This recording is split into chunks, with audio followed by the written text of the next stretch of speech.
Ba't sinabi ko bang mabait ako? Sinabi ko bang angel ako? Pasensya na po, sir. Huwag kayo mag-sorry sa akin. I'm very sorry you cannot use me. Sorry. Yes. Firstly, when you see that, ano sabi doon? Pilipinas Got Talent. Oh, magtagalog ka muna bago mo ako kausapin. Hello mga karadyo bagtas, kumusta? Sa episode na ito ay pag-uusapan natin ang iilang mga senador na nag-viral dahil sa kanilang masamang ugali. Masama nga ba ang kanilang ugali o sila ay nadala lang sa init ng ulo? Bago mo panoorin ang videong ito, kung hindi ka pa nakasubscribe sa ating channel, please subscribe and hit the notification bell upang sa ganon ma-notify ka sa mga bago nating video. Number 1, Senator Robin Hood Padilla.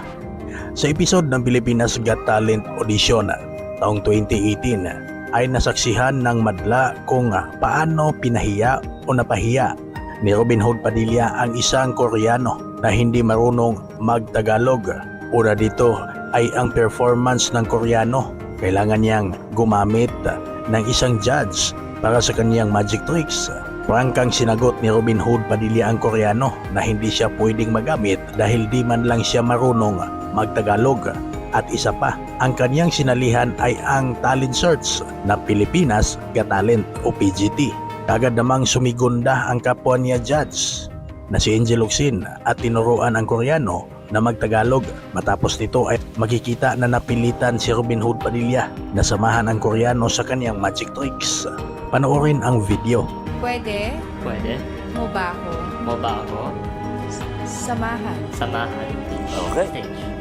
Bilang isang Pilipino na ako'y marunong tumanggap ng bisita namin, sige, gamitin mo ako. Senador Jinggoy Estrada. Si Jinggoy Estrada ay nasangkot kamakailan sa away ng isang empleyado ng munisipyo. Unang napaulat ang bangayan ng senador at babae na ito daw ay away trapiko.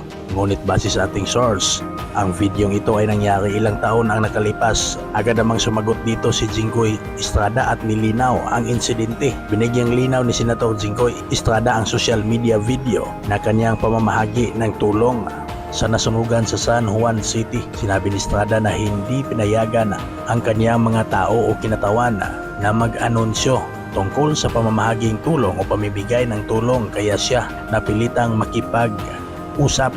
Inilahad ni Estrada na kinompronta niya ang isang lokal na opisina sa San Juan dahil tila gusto umano siyang palabasin na ginagamit ang posisyon sa Senado. Ipinahayag naman ni Estrada na ang pagpapakalat ng video sa TikTok ay may bahid na politika at hinamon ang mga nasa likod nito na magpaliwanag.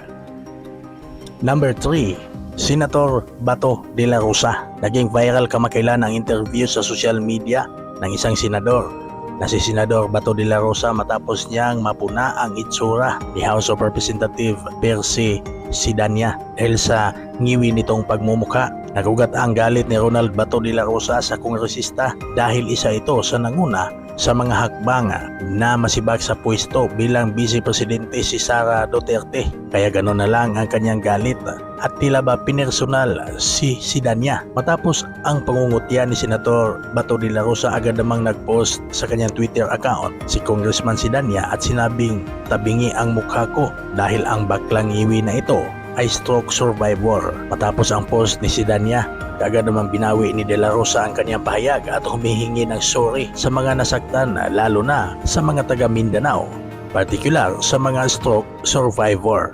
Mga karadyo baktas, kung gusto mo ang videong ito, pasubscribe na ating channel at pahit ng notification bell upang sa ganon ay ma-notify ka sa susunod nating video. Maraming salamat.